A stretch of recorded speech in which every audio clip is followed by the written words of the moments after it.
Ladies and gentlemen, it's time for the 10th inning with Nick Mattos. Oh, put me in cold. I'm ready to play today. Put me in cold. I'm ready to play today. Look at me. I can be center field. Hello, and welcome to the 10th inning. I'm Nick Mattos in the Lethal Weapon 2 studio with my producer, David Perkins. And today we're going to talk about pro wrestling. Back in the early 70s, I was a teenager. I'd get up every Saturday morning and watch All-Star Wrestling. I enjoyed that show quite a bit. They had some real good wrestling characters on there at that time. Ray Stevens, Kenji Shibuya, Mr. Saito. They had a manager I really enjoyed, Mr. Fuji. The biggest guy in wrestling at that point in time was a guy named Haystack Calhoun.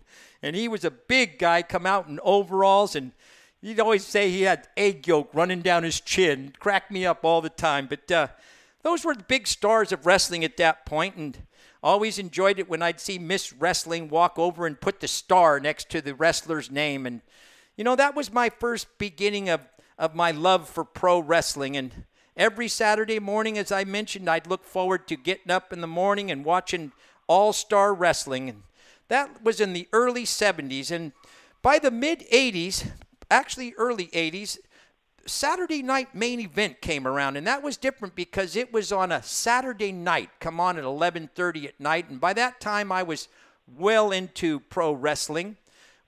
Was in my early 20s, and it became like a feature whenever that Saturday Night Main Event was on. We'd get a bunch of the guys together. We'd been drinking and partying, and by the time the main event would come on at 11:30 at night, we'd be well ready for that. And by that time, they had some new wrestlers that had showed up, and Hulk Hogan, Andre the Giant, Ric Flair. These guys had kind of taken over the scene right now. Bret Hitman Hart. There was just so many great wrestlers, and that led me to the biggest wrestling event I had ever witnessed, and I think today it still is the greatest wrestling event ever, and that was WrestleMania 3. That was in 1987, and it featured at that time it featured the two biggest names in pro wrestling. The Hulkster, Hulk Hogan, was taking on Andre the Giant. That was the main event on that card, and everybody was looking forward to that. Andre the Giant was a true giant. He was listed at 550 pounds, and I'm not sure he really weighed 550 pounds, but I'll tell you this, he was the largest man I had ever seen. And when Hulk Hogan in that WrestleMania 3 lifted Andre, turned him upside down and slammed him, and then pinned him, Hulk Hogan then took over the torch for WWF. At that point, it was WWF, and I'll never forget that. That may be the greatest single wrestling match in pro wrestling history, and boy, I was so excited to see it, and the whole place just lit up when Hulk Hogan was able to turn Andre the Giant upside down and lay him down on his back and pinned him 1, 2, 3, and that was really the golden age of pro wrestling. As I mentioned, WrestleMania 3 was until last year, April 16th of last year, that was the biggest indoor audience ever for a pro wrestling match. Last year on April 16th in Texas, the WWE had their WrestleMania number 32, and they had over 100,000 people attend that at AT&T Stadium in Texas. But at that time, in the Pontiac Silverdome, there was there was 93,000 people. That was the largest crowd ever, like I mentioned, until April 16th, that witnessed that. And not only did 93,000 people see it in person, there were 100,000 people in attendance there. That event became the biggest pay-per-view ever and grossed $10.3 million for the WWF. And basically that turned pro wrestling into a legitimate business it became extremely popular at that time, and I still enjoy watching the WWE. It has changed. Obviously, it used to be the World Wrestling Federation, and now it's World Wrestling Entertainment. And I have the pleasure, and I've reached down to Texas to talk to the Reality of Wrestling Texas champion, Rex Andrews. His opponent from Dothan, Alabama, weighing 210 pounds. He is the reigning Reality of Wrestling Texas champion, Rex Andrews. The most dangerous element in the reality of wrestling. The most dangerous element in Texas professional wrestling. The taker of arms. The taker of titles. Rex Andrews. I think it's a pleasure to talk to you again, man.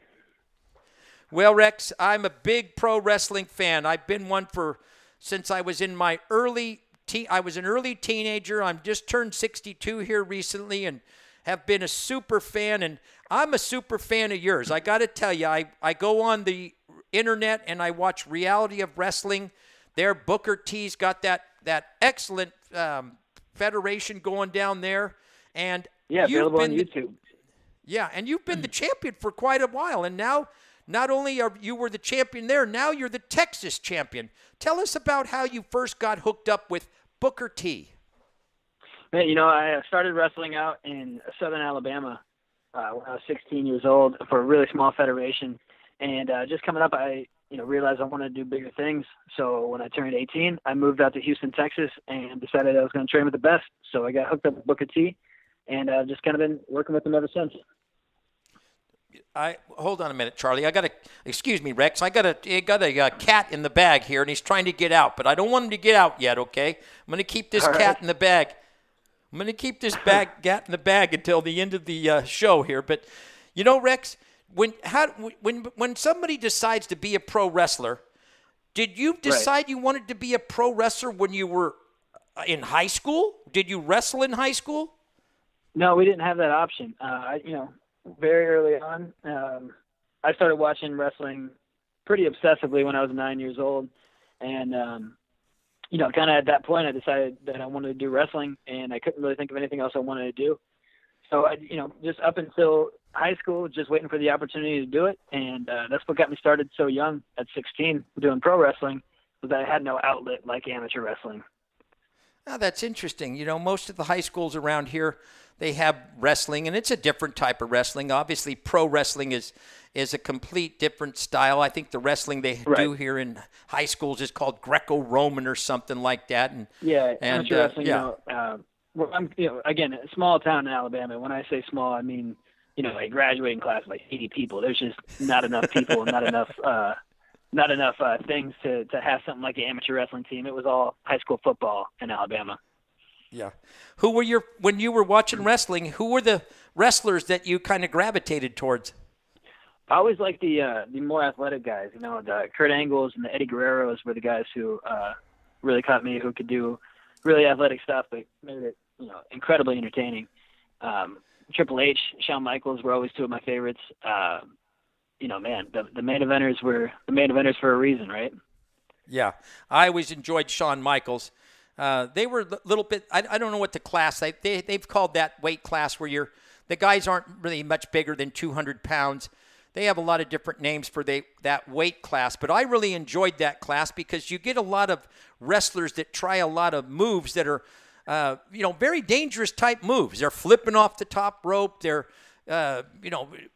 just doing things that the bigger guys don't do. And, let's talk a little bit about athleticism. Yeah. Let's talk about your style of wrestling, Rex. Your nickname is the Taker of Arms. Now, why would you be called the Taker of Arms? Tell us about that. Well, I spent a good amount of time studying Brazilian Jiu-Jitsu, and it's something I've always wanted to incorporate into pro wrestling. I feel like submission game is something that's not utilized as efficiently as it could. So, the armbar is my go-to technique. I always try to take my opponent's arm out, weaken it up, and then finish him off with that good armbar. But I'm up for anything. I'm a joint manipulator. incorporating any kind of submission holds and just working down a body part is my approach to pro wrestling. Well, who did you, when you were emulating yourself, who did you see use that arm bar? You know, we see that a lot in the UFC. I'm a big UFC fan also. Do you like the UFC, by the way? Oh, of course, yeah. Mixed martial arts. I feel like ideally, pro wrestling is just simulating combat, right? So what I think, pro wrestling has that MMA misses is that we guarantee the drama. Sometimes you have an amazing 5-round war like Conor McGregor versus Nate Diaz, and it's incredibly entertaining and it's great. And I love that. But what's great about pro wrestling is you're guaranteed to get that every time there's a main event. So I like that. Think yeah, I really like that. That's great, Rex. That's great. I really like that because you could, and you know what? I believe the same thing. I never felt that I didn't get my money's worth out of a pro wrestling pay-per-view. You get 3 hours, you know that they're going to be completely entertained, whereas, as you mentioned, there's been a lot of times where you've watched boxing matches, UFC fights, where the fight ends in 1 round or a couple of punches, and you're all, what? Really? I just spent a lot of money and the fight's over, I agree with you 100%. That's a very good point you just brought up there, Rex, about, you're guaranteed to get very good entertainment when you're watching pro wrestling. So, well, who were some of the wrestlers that you saw using the arm bar and you liked that and you wanted to emulate them? I don't try to emulate anybody in my my style. I think that's important, right? Because you never want a light version of someone else. You never want to be like, oh yeah, he reminds me of so and so. And if he does, that's great. But there's got to be something that differentiates you. There have been guys who have used the armbar effectively. Guys like Alberto Del Rio recently, Zack Sabre Jr., even Shawn Michaels has used a cross arm breaker before, which is the similar technique. But I just wanted to. I thought it's a legitimate move that everyone understands, and it's very effective. You get that arm straightened out, and everybody understands that that arm can break. So I thought it was just a really effective move, simple move that you can make into something bigger. So that's why I chose to go with it. Well, I can tell you this. It's an effective move. I've watched several of your matches, and when you get your opponent in that arm bar, very rarely can they escape, for one, and number two, doesn't take them very long to tap out. So you've really got that arm bar down to a science, and believe me, I would not want to be in that arm bar. It looks really uncomfortable, and you slip it onto those wrestlers so quick. And they know you're the taker of arms, so they're real weary about it when you get in there. But I don't know how you do it, but you're an excellent arm bar man, and you somehow you seem to be able to get that arm bar on them all the time. And it reminds me when I mentioned to you when I became a real pro wrestling fan, and that was in my 20s, and I'd take my family to the Cow Palace, and we'd go to the Oakland Coliseum and watch the pro wrestling matches that would come there. And I had the privilege of being in the front row. I had a friend that was a ticket seller, and whenever those matches would come, she'd give me a call and say, hey, Nick, how many tickets do you want? And I would sometimes get up to 10 tickets and bring 2 carloads of people to the Cow Palace and the Oakland Coliseum, and we'd be right there in the front row. And I'll tell you this, I got to tell you this, Rex. One of the matches, a couple of the matches, I got to see Andre the Giant in person. And I was just amazed at how big that man was. Absolutely. Are you familiar with Andre the Giant? Of course. I'm a historian. Yeah, very good. Well, I know, you know what? You're a young man. How old are you, Rex? I'm 24. Yeah, well, you're just a young man, and these wrestlers were back in the golden era. And I'm glad you're taking those wrestlers, because they're the ones that really set up you where you're at today. If it wasn't for those pioneer wrestlers, pro wrestling wouldn't be as popular as it is today. And I think, back and you can go back. You can? Well, throw me out some more names there. I want to hear some of your favorite old-time wrestlers.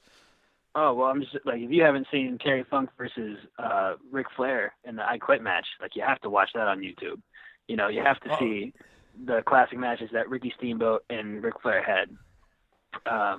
Those are great names right there. Ric Flair absolutely is one of my favorite wrestlers. Woo! who I used to He love was it the when number he one gave guy, it. yeah. Yeah, that's a great name. And, I always thought this. Hulk Hogan and Andre the Giant may have been the single biggest match that I ever witnessed. But I'll tell you this. I was really excited when Hulk Hogan finally met Ric Flair.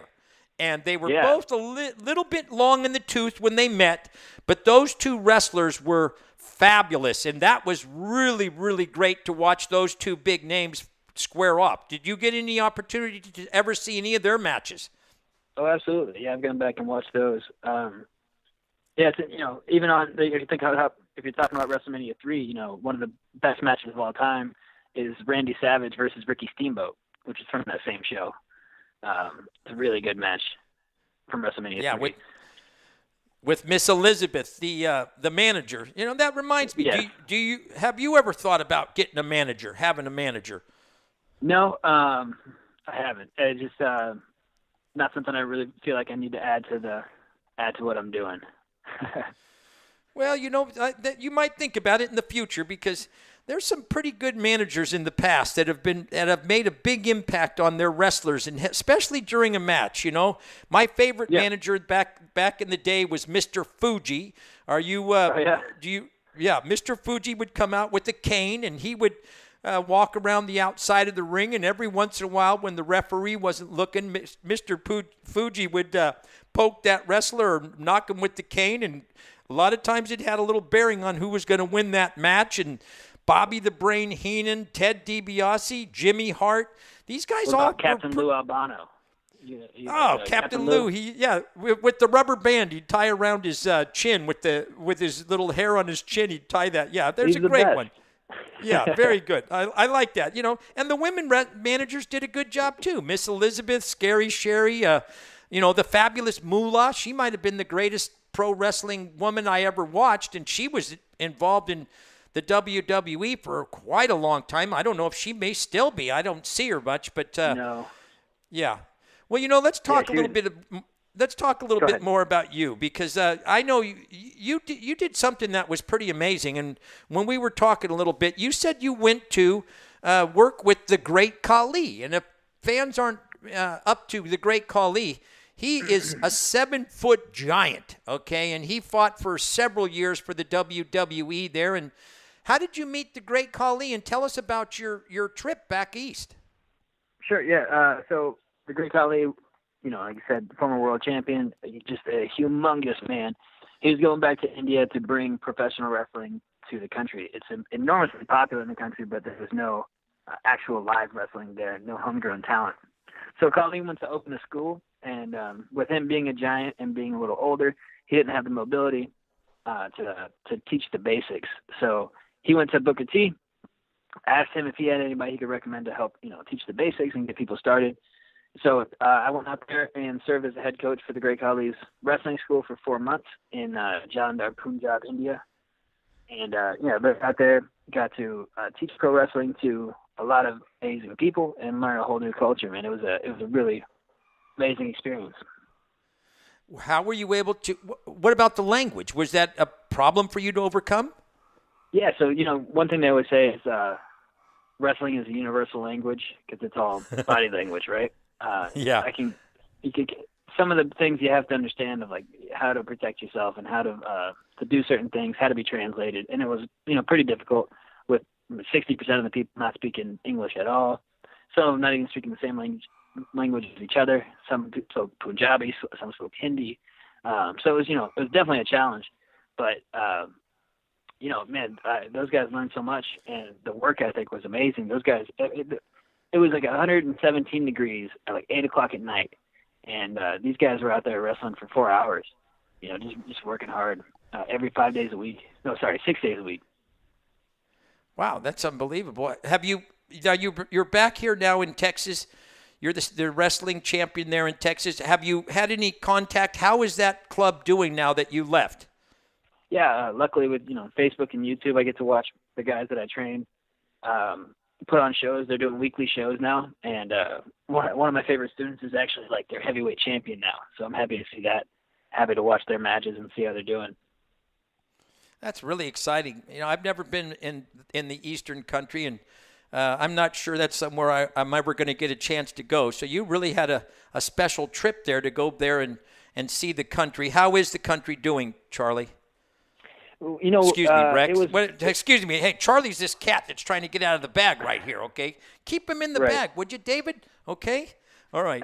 Rex, Rex, how's the state of the country doing there when you were there? it was definitely eye-opening for me. You know, I didn't realize kind of how spoiled I was and what kind of, you know, just having air conditioning, having hot and cold water, having a full-size fridge and like a full kitchen. You know, it was just, there's so many things that I have that I took for granted. You know, like I said, laying awake at night and then looking at my phone, seeing 113 degree with wind chill, 113 degree wind chill. I'm like, I have a different definition of wind chill, but you know, everyone's just sitting there miserable. And, you know, that's just life. There's no, they didn't get to go back home where they had air conditioning and they had a full-size fridge and they had a full kitchen. Man, you know, it was definitely eye-opening to see how lucky we have it, for sure. Yeah, that's, you know, a lot of people don't see that side of the country. And, But I'll say, that was the most, you know, some of the nicest people I ever met. You know, they're so respectful, so hardworking. And, man, they didn't seem like they were missing, you know, they didn't seem like no one complained. You know what I mean? Yeah, they don't know any different. They don't know any different. Well, that's their life. That's their livelihood. They work hard, man. Yeah.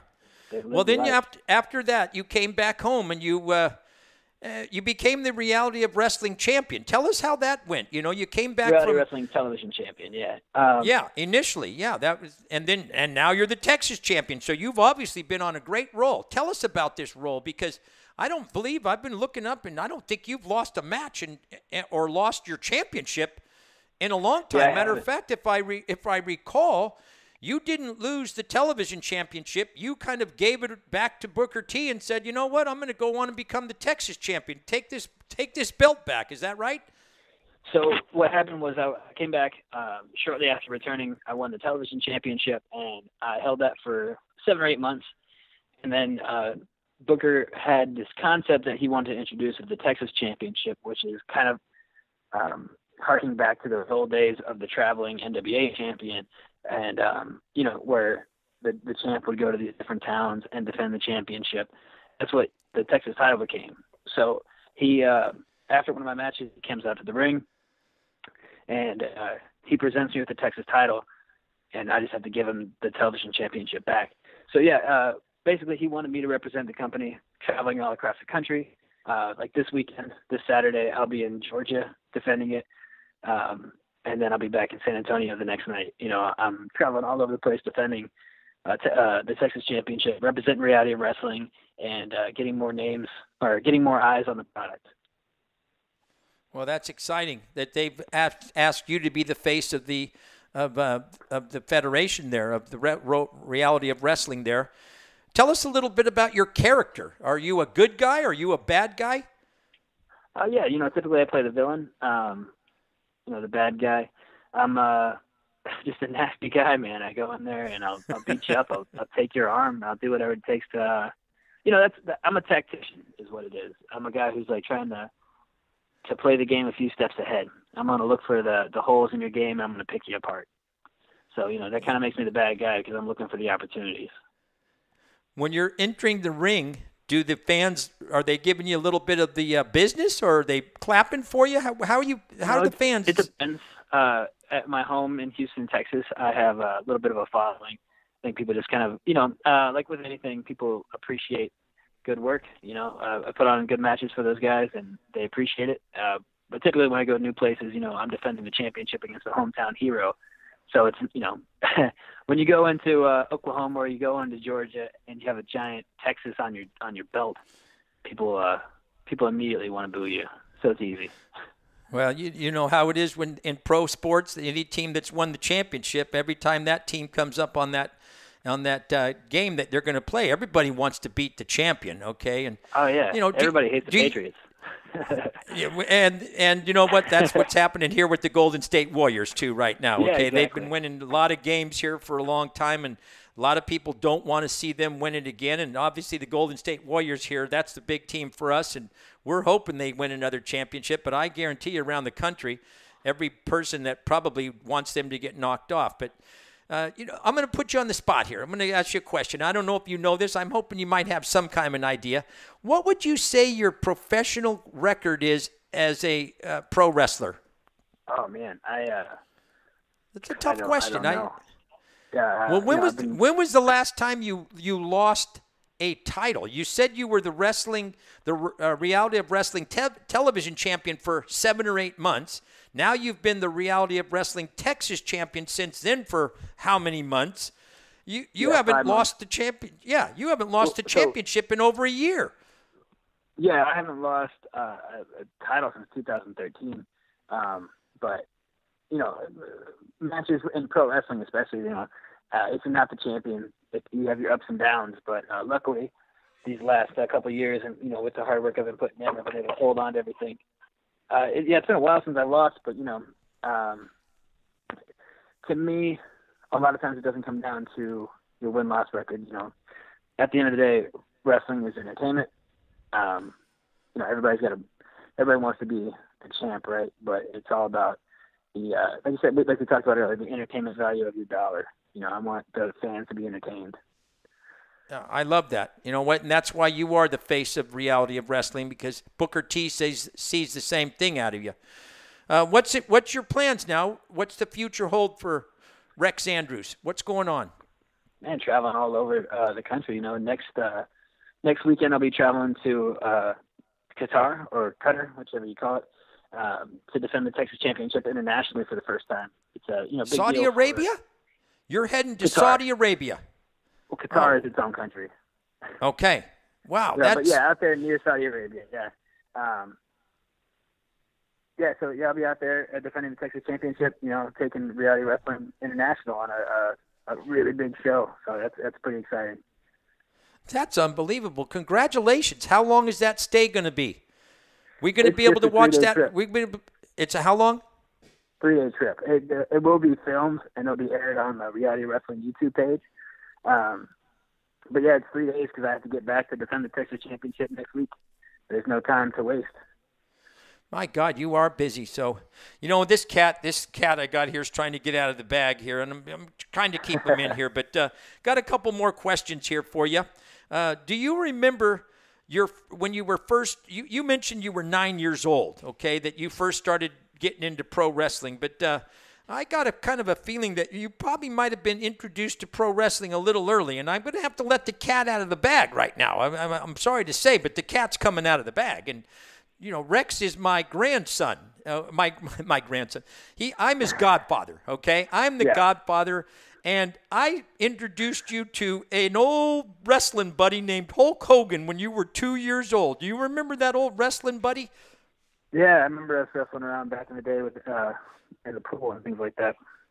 Well, I'm going to tell you this. That Hulk Hogan, I used him to pin you quite a few times, and you would get so mad when Hulk Hogan, the wrestling buddy, was bigger than you at that time, and I'd lay him on top of you and hold him on top of you, and you'd get so mad about that, and I just got a kick out of that so much because you and I have been talking pro wrestling since you were just a young man, and we always had a dream of you becoming a pro wrestler, and we would wrestle around together quite a bit and watched a lot of wrestling together, and I'm just so proud of you that you've done this. And I was getting the idea about the manager was possibly maybe me becoming your manager, okay? Once you hit the big time, I think I'm going to be ready to become your manager and might be able to give you an edge. I've studied Mr. Fuji, Bobby Heenan, The Brain, all these guys. I want you to consider your Uncle Nick for possibly being your manager here in the future, okay? All right, yeah, we'll talk about it down the line when that time comes, for sure. Well, that time's not far away. You are really doing a great job, and it's just a matter of time before you're in the WWE, and I know that's your goal. And I believe you're going to attain that goal. You've already attained this position in Reality of Wrestling where a lot of people didn't believe you had a chance to do this. you and I talked about it a lot, and you just kept working really hard. You're getting bigger, stronger. You're quite the tactician, and I believe it's just a matter of time. You're only 24 years old. You've got a long way to go, and it's going to be just a matter of time before we turn on that TV and see you on WWE. And how can the fans follow you? Give us some of your website and some of the ways that you mentioned YouTube, that they could go on and follow some of your matches. Absolutely. If you look up Reality of Wrestling on YouTube, you can find all of the Reality of Wrestling matches there. But if you want to see me live or see any of my outside of Reality of Wrestling matches, you can go to my website, which is rexandrewsgrapples.com. You can also follow me on Twitter @RexAndrews or on Instagram @RexAndrewsGrapples. That's where all my social media is, and all that stuff's linked up at the website. So just check that out, rexandrewsgrapples.com. Well, I'm a big fan of yours. You well know that, and I'm sure after this podcast, there's going to be a lot of other listeners that are going to tune in to you and start following your career because, you know, I mentioned you were 2 years old here when you were out here in Sonoma County, and we have a little feature here we do on my radio show, Overtime with Nick and Bob. It airs Sunday afternoons from 4 to 6 p.m. here on KSRO. And we have a little feature we do each week called Sonoma County Rising Star. And I'm absolutely going to have you on my radio show one of these weekends because I know you were technically born in Dothan, Alabama, but you were raised here in Sonoma County, and I believe you're a Sonoma County rising star. So if you don't mind, one of these Sunday afternoons when you get back and you got some time, I'm going to get a hold of you and get you on my radio show, Overtime with Nick and Bob. How's that sound? That sounds great, man. I appreciate it. My pleasure. Well, listen, I want to thank you so much for coming on the 10th inning here and joining me in the Lethal Weapon 2 studio here with my producer, David Perkins. Wish you luck here in Qatar. You have a good trip, safe trip. Keep doing what you're doing, and God bless you. I appreciate it, Nick. You guys have a good one. Well, thank you today for joining us here on the 10th inning with Nick Mattos. It was a lot of fun talking about pro wrestling. It's a passion that I've had for many years, and I'm so proud of Rex. He's done a great job, and I've kind of lived vicariously through him as he's gone up the ladder here in pro wrestling, and I will continue to be a pro wrestling fan and continue to pull for my godson, Rex Andrews. So follow him on at rexandrewsgrapple.com. And remember, Reality of Wrestling is on YouTube. Go on there, check out the episodes. You won't be disappointed. Booker T's done a fine job with that wrestling federation there that he's got. And I like to call it a federation. I know it's just a small little thing, but it's fine, okay? So, all right, well, listen, we'll be back in a couple weeks. Again, thank you for joining me here on the 10th inning.